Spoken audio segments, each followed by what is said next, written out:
Welcome to FencingBuddies Podcast. I'm Alex, and with me is the brilliant Sarah. Today we're diving into a fascinating article from the International Journal of Performance Analysis in Sport, all about the role of debriefing in enhancing learning and development in professional boxing. Thanks, Alex. This article really caught my attention because while it's about boxing and individual combat sport, so much of what they found is incredibly relevant to fencing. We often talk about the physical and technical aspects, but the mental game and how we process performance is huge. Absolutely. When I was fencing foil, or now coaching youth fencers, I always felt like the debrief after a bout was critical, but I'm not sure we always optimized it. The article mentions debriefing stems from the military, then psychology and education, before sports. That's interesting, thinking about it like a post-mission review. Exactly. They break down debriefing into 4 key components: self-reflection on pros and cons, visual aids in discussion, identifying required changes in technique or strategy, and then goal setting.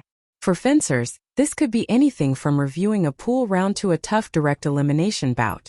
It's not just about what went wrong, but a structured way to learn. That makes a lot of sense.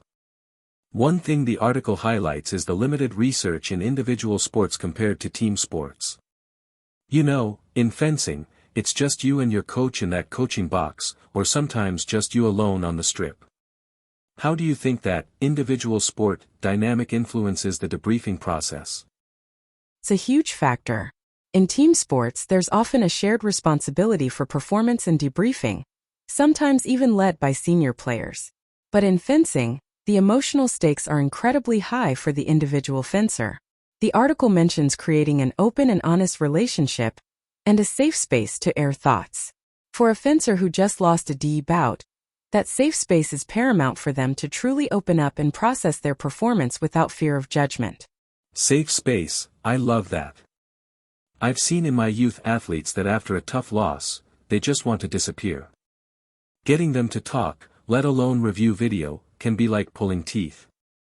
The study also talks a lot about the coach-athlete relationship and athlete engagement, leaning towards an athlete-centered approach where the boxer might even lead the session or have the last say. How does that apply to fencing, especially with younger athletes? Exactly. An athlete-centered approach is critical.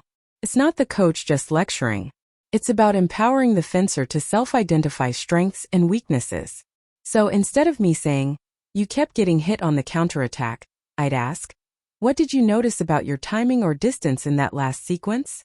For youth, it fosters autonomy and helps them develop problem-solving skills, which are vital on the strip when they're making split-second decisions alone.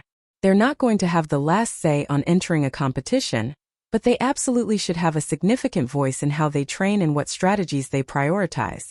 That's a great distinction.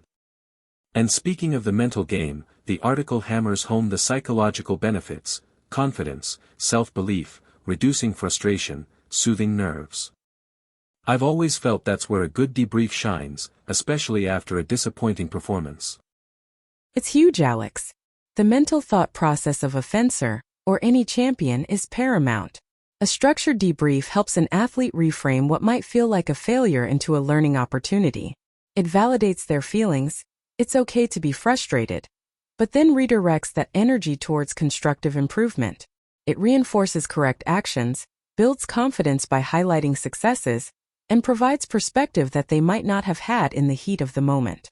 It definitely makes an athlete feel less alone in their struggle. Right. And then there's the interesting point about the length of the debrief. The study found length didn't impact engagement, but the discussion later suggests shorter, sharper sessions are often better, considering the athlete's emotional state. What's the takeaway for us? It's about quality over quantity and tailoring it. A quick hot debrief right after a bout can capture immediate feelings and clear up major points. But a deeper cold debrief later, perhaps with video, allows for more objective analysis when emotions have cooled. The key is to be flexible and highly attuned to the fencer's psychological state. You don't want to overload them or push when they're emotionally drained. That's really solid advice for any coach.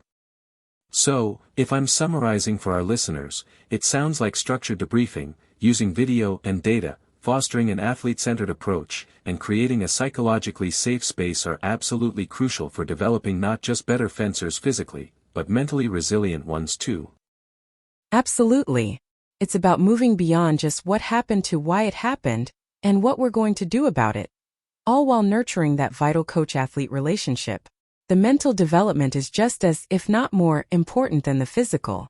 Thanks everyone for listening to FencingBuddies Podcast. Until next time, keep your distance and stay sharp.